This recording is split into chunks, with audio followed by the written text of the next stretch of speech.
when he wasn't supposed to do it. And you know, About that. And let's no problems. Let's do it. That You guys interest talk rate, you can extensively just about yeah, this you can just interest rate talk thing. about it tightly and move on. At least from what you heard now, just bant on it small and we'll move. I won't ask you any question. Let's talk about it extensively. Yeah, It's give the information that you got from Onome Yeah, now. yeah. No, babe. They say it's analysts that are supposed to. no, you can start it No, off you can like your give intro. information. You Yeah. cannot give opinions. Difference. Okay.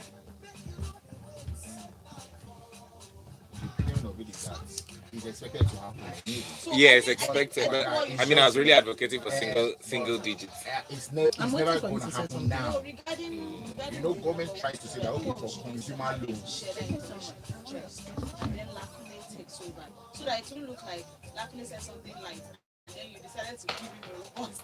Do you No, understand I what I'm don't even saying? want So to you go start hard off on. like kilo share. You have told me So beforehand. Sorry. which But are you know what to do, subsidies. The like question me. you were asking on the men, You don't have to. all those things are there for Let me agreeing, tell all of those you things are why I say subsidies. it like this. Because this They're is for the the already did stories. your I take highlights. away all of the other stories. So I now have to put them into the document. Okay, Is this yours? you know what? Let's No, have that's Shopware yours. handle our even, but you can chip in. Pebble, so Let's it all doesn't chip in look on like all of the yeah, so it stories. doesn't look like So we'll just ask questions. We might even just take all the evens. It works. You first. What? First then.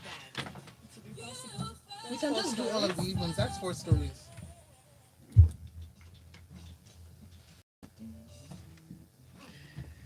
It's a Wednesday morning, and it's time for Freshly Pressed. 7:30 on the clock. It's time to bring you big stories making the rounds in Nigeria at the moment. Yes, in about 30 minutes, you can be part of the show simply by sending in messages on WhatsApp 0809 4440981. By the way, we're streaming live on YouTube. It's youtube.com/smooth981FM Lagos. Shopware Martins. And Victor Peppel are with you all the way up until 10 o'clock. But before the 10 o'clock hour comes, let's focus on the news stories making their way into the Nigerian consciousness for the day. So, joining us for this next half hour, Lakanle, thank you for your presence. Good morning. Morning, Shopper. Morning, Victor. Morning, Lagos. Let's do this. All right, let's get into it, straight into it this Wednesday morning. We begin with these headline from the Premium Times. Nigerian stocks in biggest year-to-date fall after interest rate increase. Now, the Nigerian stocks fell by as much as 1.8% in its sharpest fall since the beginning of the year after the central bank's monetary policy team took a hawkish stance upping the benchmark interest rate to 13%. Now, the move could heighten the pressure on equities considerably in the near term, as the promise of improved yields could lure portfolio managers into selling big volumes of stocks and investing their proceeds in fixed income instruments. Well, we started out during 10 minutes this morning at 6:15 talking about the big story with which involves the interest rates, Mm-hmm. and at 6:30 this morning when it was time for Business Express. I love Freshly Pressed. Business Express I love as well. But hey, we're talking about interest rates at that time. And yesterday we started a conversation that there was going to be a meeting yesterday, Tuesday, Yesterday, and everybody was waiting for this meeting, right? Or rather, waiting for the outcome of the meeting. whether or not interest rates would stay stagnant, stay where they were, whether they would go up. Not a lot of people thinking that they would go down, but some hoping. We prayed. But now we see that they've gone up with 13% set as like the new Yeah, benchmark. So commercial banks can actually do more than that, but 13% is the benchmark. Lakole, let's come to you for this now. I recall that September 2020, the CBN had left it at 11.5% from that time till yesterday. Now, this day was because we're coming out of recession and COVID-19. But this new rate, if it affected the stock market once the announcement was made yesterday. Eh, don't I'd say for matter of speculation that I think that even everybody was aware that that was going to be the outcome of that meeting. So the market didn't open after the announcement. Mm. The market started possibly and then ended before the announcement was made. Mhm. Is because people already have an idea where it will end up. So everybody took a speculative move against what was going to happen. It's a normal reaction to that expectation that, okay, so if they're going to do this, let me take my real value before I lose it in this, because my dollar at 11.5% is not the same as my $1 at 13%. I have lost value. So people would ordinarily, yeah, in one of the best places or the quickest places to react is the stock market, and that's what we've seen. Okay, so government, you hear now, between now and the end of the week, you hear economists, financial analysts, experts all over the place will give different opinions. Some will argue for and some will argue against this. And but the bottom line for me is that, okay, so what's the effect on this on the uh, daily, the average Exactly. Nigerian? Okay, so Exactly. can I, how does that affect my current loan with my bank? How does that affect my future loans? How does that affect how I feed? How does that affect how I'm able to pay for a lot of things? So those are the things that the ordinary man should concern himself about and worry about. We know that government ordinarily will subsidize a lot of things that we've seen them do in agriculture, with the intervention funds, in health, in all over the places. But this is one place where government would not ordinarily subsidize, because it is a matter of choice. I've had people between yesterday and today say, look, this is just a, for those who are incurably not excited about anything that is done in Nigeria. This, they say no, they don't have any basis for doing this. It's just because um, the the big foreign markets, or say for example the United States have increased their rates, and that's why we're just reacting like because everybody is doing it. No, but that will also even be an advantage that, okay, everybody's doing, let us also be in that range. But what is the effect on us? And those are things that we should be concentrating on. And but I think that it's not out of place that this reaction happened in the capital market over this. Yeah, and most times we see that the monetary policy committee look at consumer price index, what some people also would say translates to inflation, and then because inflation is at 16%, we cannot continue to leave our interest rate at 11.5. So we saw the slight hike to 13%. That's If okay. I ask me, when you read this comparison, really, it means that we're still subsidizing our inflation. Because if you say interest rate 13% and Interest 16. um, Uh, and monetary policy is put at 13, yeah, yeah, yeah. and You're right. You're right. and inflation is at 16%. That means 16%. we are Yes. subsidizing the inflation with that. In fact, yes, they're subsidizing at 5% for agricultural, power, Exactly. healthcare, and manufacturing Exactly. sectors. Anyways, be part of the show this morning by sending in messages to us on WhatsApp 009 4440981. If you're a business person, let us talk to you as this concerns all of us here in Nigeria. But moving on. Yes, we'll move on now to this article, which comes in from the Punch newspaper. Headline reading: Train attack, families cry to federal government as terrorists issue death threat. Now, the bandits have demanded the unconditional release of their children, who have been said to reportedly been detained in an orphanage home in Adamawa State under the strict supervision of the Nigerian army. And they're also asking for, or not asking, demanding the release of their detained colleagues, commanders. So they the interesting bit is how the information was conveyed, luckily. So that is came out in the latest edition of the Kaduna-based Desert Herald newspaper. Now, the publisher is Tukur Mamu, who is a media consultant to Sheikh Kumi. And he said, that's Mamu, said that the bandits contacted him through one of their leaders, identified as Abu Bara, and gave him the instructions to convey to the government. Now, we've seen all that has been happening. Monday was supposed to be the day that the resumption of the Abuja Kaduna rail service was supposed to commence or recommence, but that didn't happen, with the families of the victims saying that no, this is not possible. How long do you think this state of detente can go on for, especially with this new information of them threatening to start killing? whichever decision um, government take on this matter now, I'd like to call it what one of my favorite authors called it. It's going to be a devil's alternative. Okay, so any government will say, I'm not going to negotiate with terrorists, right? But even saying that in the open, we know that there are back channels, negotiations, and things get done, Mm. right? So, and another thing again, even in an outright war, right? Non-combatant women, children, old people are out of bounds to warring parties. Yeah. So the Nigerian government holding the children as far as these terrorists are concerned, because okay, so we are at war with them and they are at war with us, is that they are holding their children um, against their will, and that they are demanding for the release of their commanders. Okay, so and then we have Nigerians, innocent Nigerians who have nothing to do with all of this, who just want to live their lives, whose families have been kidnapped.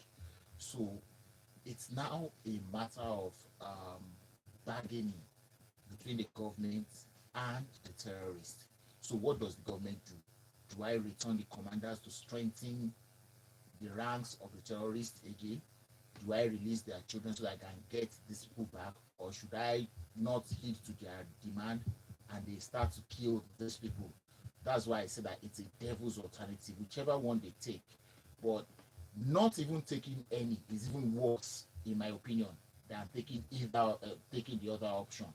Now, referring to how the information got to us, somehow it's even good, maybe for me, that at least they have a channel which they Through which they pass, can they communicate. can Right. communicate. Yes, but then what we then need to do is to attempt to open a direct line of communication with these people, and in whatever way this government has to do something to get these people out of the hands of the terrorists.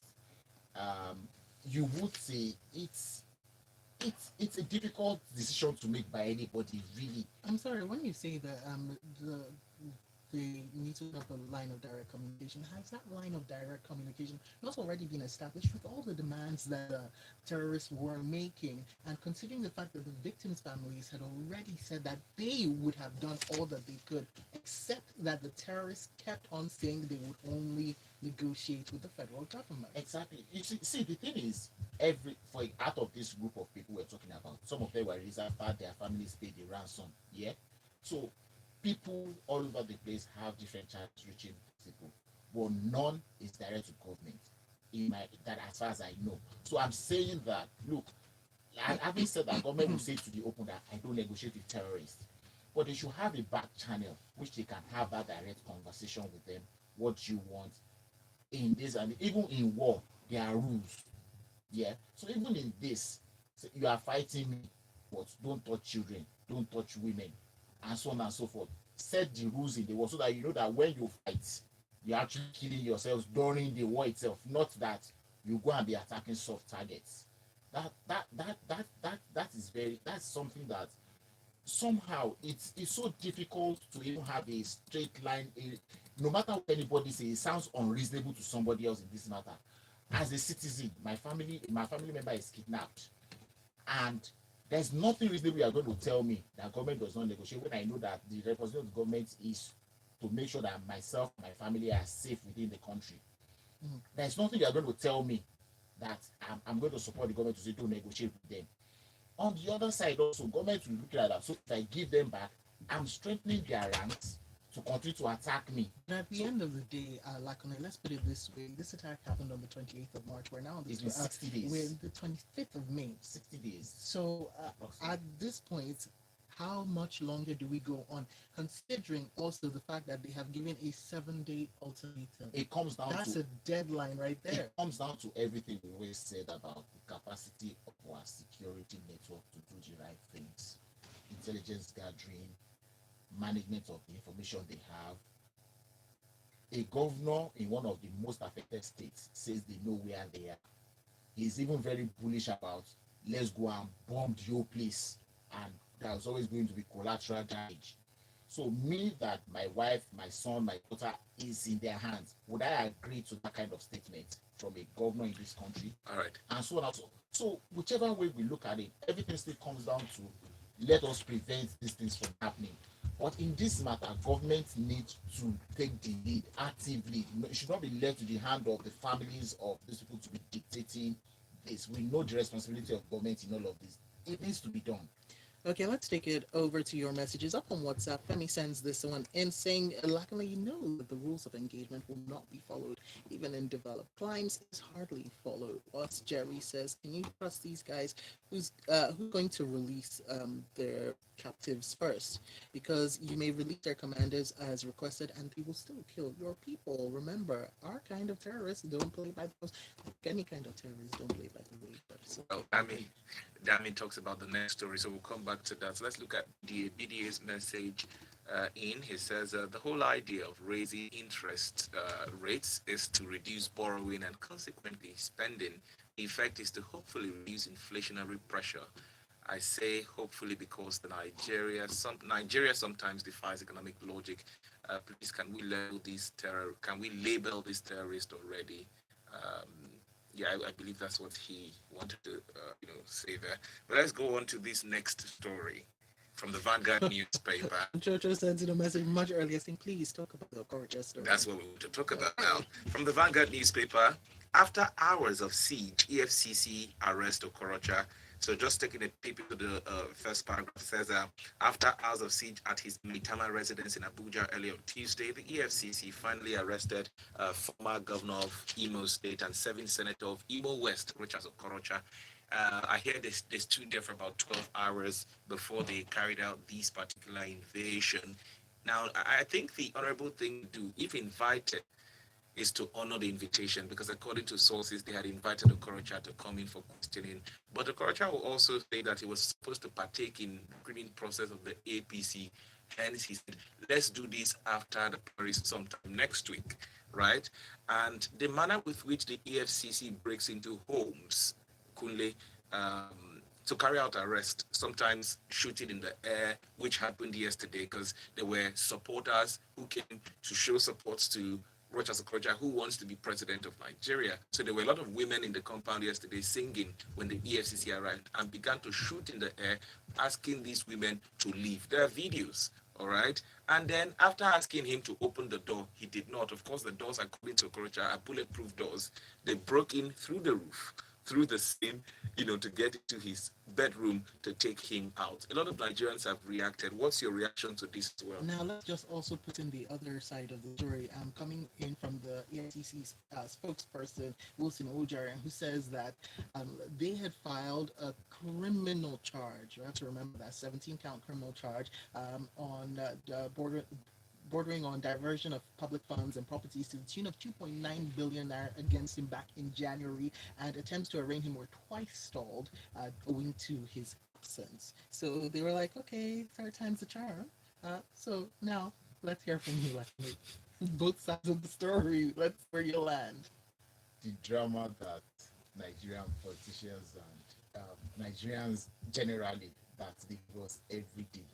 Now, I saw a video of Rocha Kocha lying on the floor in his living room and praying fervently. That was the only one I saw. It made me laugh a little bit. So one must always condemn the way and manner with which EFCC operates. I mean, if you were going to arrest somebody, you have your warrant of arrest by signed or given by a competent authority. You approach the person, arrest the person in whatever way, take him away in the most humane way possible, except the person resists arrest. Okay. Now, they have in his house that they met people there blocking their way to enter. It must mean one thing, for me, in my opinion, that Rochas Okorocha had an idea that they were coming down, and that's why he arranged people to be in his house at that time. So if you were going to arrest, why do you need to? Was it coincidental that people were there at the time they came to arrest him? And then this idea of breaking doors, breaking rules to enter the house to arrest somebody it's It's not it at all, and I think EFC should refine their ways That's quite of interesting. making In your this. opinion, what should they have done if So they I've were said, barred I, entry? I have said two things. When the first instance, it must mean the man had an idea they were coming to arrest him. That's why he was prepared in that way to Mm-hmm. prevent from entering his house to arrest him in the first instance. He had people there, he spotted himself in and all that. That's your reason number one. Okay. Second one. That's it. Then I also said that do they have a warrant of arrest for him? So, That's assuming two. that they did So and he entry was barred, how so then should they have approached? so they they still do not, the order would not say they should break into his house. It is not right to break into anybody's house. Okay, so while they were breaking in and they were getting to the roof, something happens and the man dies. Who takes responsibility for his death at that point? I've just gone to the extreme. Or somebody, and they were shooting sporadically, somebody gets shot while they were shooting. Who takes responsibility for that as well? So it's a common saying among law enforcement. It's better to let the guilty man escape than to kill an innocent person. Yes, that's what they say. It's a common saying among law enforcement. So there are other means that they could have employed in their job to get this done. Having said that, if you have been invited, no matter your status, and you are sure of your innocence, Rocha cannot say the only offense that is not bailable that they know is maybe treason and murder. That is not bailable. So if you've been invited for funds diversion, I am sure Rochas Okorocha, by his standing in this country, within 24 hours, will find enough people to stand guarantor for his bail. Okay, so it is not enough reason that he has a presidential whatever on a known date. He was invited many days before and he refused. So it's part of those things that we do, big man. You don't you know who I am? That a lot of us do in this country. That is the result of it. That's what we see play out there. Don't you know who I am? That's what you are. And so those ones to react anyway. So, but the thing about it is that two wrongs do not make it right. Two wrongs, they have both acted in a way that is not civilized at all. You've been invited, go.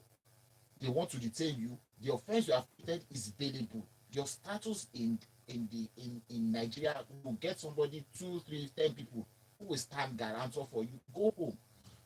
And so on, so on. So now the issue we are now discussing now is the manner of arrest. We are not talking about the real issue that it is the money that is diverted. Can you see where we are now? Yes, Because but it has luckily, scaled that into almost insignificance. how did that come to be? Was it not through live streaming or and falling down on the floor to pay? Where does all of that stem from? Because when we have to talk about this, these are criminal charges. Yes. This is a this is failure to appear at court on two separate occasions, That's criminal on its own. to which the justice said, "I will not. This shall be the last what's the word, adjournment I grant after this failure to attempt to appear in court." Already, all of these things are criminal issues. Yeah, but if he fails to appear in court, it does not invalidate If the you case. are invited by the EFCC and you do not show up, failure to show up, does that not mean that you will then be seen as guilty of this? But we need to move on.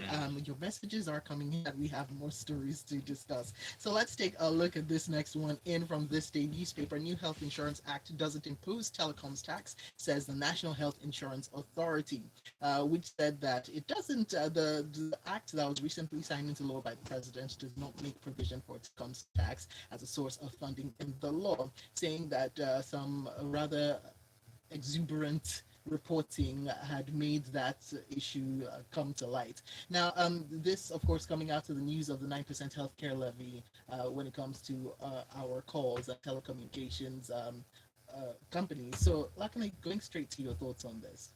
Okay, so the public affairs manager of National Health Insurance Authority has said that that statement isn't true. But this was reported severally in several news channels 2 days ago about that. and I tried to find one of them, and this particular one from nairametrics.com said that, let me read verbatim what they said. Their own. They said the copy of the act cited by nairametrics.com says that the fund the law provides several options which are as follows: basic healthcare provision fund to the authority, health insurance levy, telecommunications tax not less than 1 kobo per second of GSM calls, money that may be allocated to the vulnerable group fund by the government, money that accrues to the vulnerable group fund from investment made by the council, grants, donation, gifts, and any other voluntary contributions made by the vulnerable group fund. The Act also allows the Health Insurance Authority to, by regulation, review the sources of funding. So, last week, the Telecoms Association made a representation to government through the National Assembly that they wanted to review their price. I think something like that. And the government turned it down. Yeah. So here we are speculating that a law made by the same government is going to tax telecoms operators further to fund health insurance scheme, as good as it may be. Why are we? It's a matter of robbing Peter to pay Paul. These guys are complaining that their operating cost is increasing. They need to increase their rate to reflect market realities. You are saying no, you can't, but you are taking money from them to do something that is perceived to be good, to be taking care of the vulnerable people, which is in itself a good initiative. So why are we overloading this? Is it because they report and return fantastic numbers every year, or what? Or we think that it's an easy source of money to just go there, take money from these people and use for these things? I think that we need to be very careful. We need to review this law. Now, the corporate communications manager at NHIA has said it's not true. We have not seen the exact copy of the law. We'll wait to see it and see what exactly or how it is worded in there. Maybe it's just speculative that this is included. Well, I know that newspaper had reported that before it was signed into law that section was actually in there, but it was then expunged uh, um, by the time the president signed it into law. So there's quite a bit of miasma surrounding this. I'm not sure if we will ever get The concrete danger is that information, but you do strike at the heart of the story, which is considering the fact that the telecoms operatives um, did request that 40% tariff hike because they had already said that they were facing a number of increase in cost of operations. We now see this as well. the Wow. danger in it is that this might just be the copy that in the law that the president signed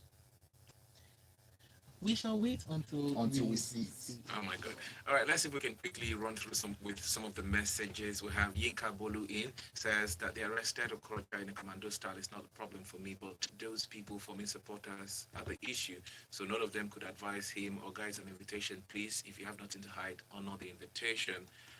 This one in from Don Chocho says in the UK the police breaks into your house if you don't open it's criminal to resist arrest. I UK, think the America, issue Canada, we've seen it happen. yeah, I Quite a think the number of issue here times. is if there was a warrant. We've got this one in from Josh who says, how can EFCC break through the roof? It means they are thieves themselves. Okay, they can set up an ambush for him anytime he leaves home.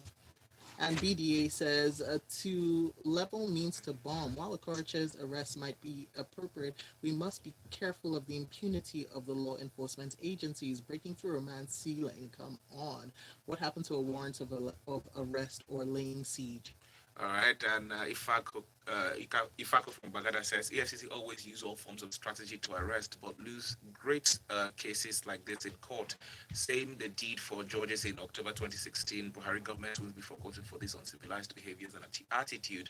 We've been taking miles backwards by this administration. Thank you for that message, Kunle. And Mohammed says, I'm disappointed with analysts making apologies for the bad behavior of Okorocha. How about police in so called advanced countries will do the same for anyone resisting arrest and evading trial? And Orof says, you were invited long ago. You refused to show up. What were they supposed to do? Two times you skipped court appearances. Lakule, tell me, I want to learn. Tell me what they were supposed to do. You use women and children as human shields. Then you lie on the floor and pray. Trust me, at that point, heaven was blocked. Heaven would not listen to that kind of prayer. All right, we need to go more messages, but it seems everyone's just talking about Okorocha. Thank you very much for being a part of the show, and thanks to Lakunle, who was also here to give us analysis. You can catch him on Twitter at Lakunle70, and that's about it. Let's do this again tomorrow at 7:30. My name is Victor Pepple. I'm Trevor Martins, and we'll be with you at 8:15 with sports inside the locker room. You see what I said? Everybody has forgotten